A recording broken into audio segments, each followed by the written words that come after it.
सैया चोली एगो हमारा के सिवा द सैया चोली एगो हमारा के चियरल बा काज सैया टूटल बा बटनिया चलाला परहिया लोगवा नी रखे बदनिया चुमा चाटी कैला राते फरलाला मारा के चुमा चाटी कैला राते फरलाला मारा के सिवा द सैया चोली एगो हमारा के सिवा द सैया चोली एगो हमारा के सिवा द सैया चोली एगो हमारा के सिवा द सैया चोली एगो हमारा के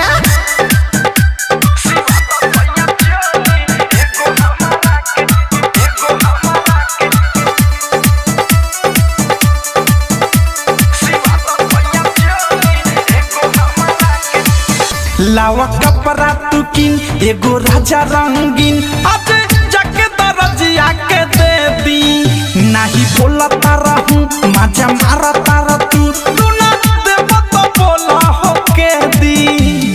नासा में नासा तारा रोजे कमरा के नासा में नासा तारा रोजे कमरा के सिवा द सैया चोली एगो हमारा के सिवा द सैया चोली एगो हमारा के सिवा द सैया चोली एगो हमारा के सिवा द सैया चोली एगो हमारा के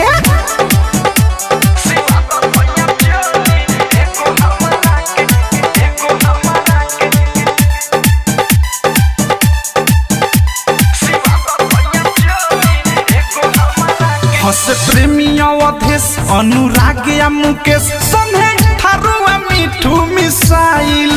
नाही कर तारा खुश तू त बारा मखी चूस चोली आज ले एको नसियाइल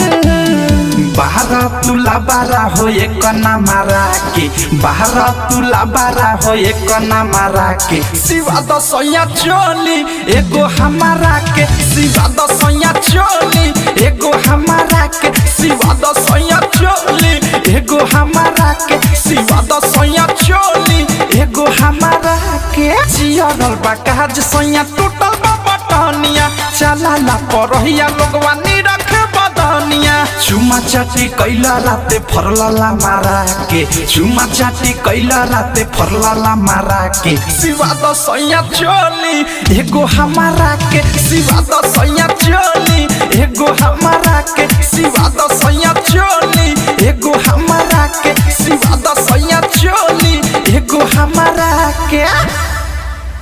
आरसीएम म्यूजिक न्यू ऐप अभी डाउनलोड कीजिए हमारे गूगल प्ले स्टोर से और पाए भोजपुरी लोकगीतों का एक से बढ़कर एक ऑडियो वीडियो सॉन्ग बिल्कुल मुफ्त।